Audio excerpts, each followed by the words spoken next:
Et nos sœurs, si on les laisse comme elles sont sans les marier, elles finiront comme les hommes que l'on laisse seuls sans se marier.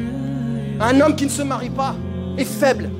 Et regardez comment un homme change quand il se marie. Quand il se marie, il devient plus responsable. Quand il se marie, il devient plus pratiquant. Quand il se marie, son esprit est beaucoup plus tranquille. Pourquoi on ne comprend pas que les femmes changent également quand elles se marient? Une femme qui est sur le point de se marier, on la voit déjà changer. Si elle était faible avant et qu'elle n'arrivait pas à porter le voile, on la voit se mettre à commencer à porter le voile. Si on la voyait qui auparavant était négligente dans sa prière, avoir un mari qui se lève avec elle et qui l'accompagne dans sa prière est une source de motivation. Si on voyait une femme qui était négligente et qui n'apprenait rien de sa religion, et bien avec son mari, elle change. Nous avons besoin de changer nos femmes. Nous avons besoin de marier nos femmes.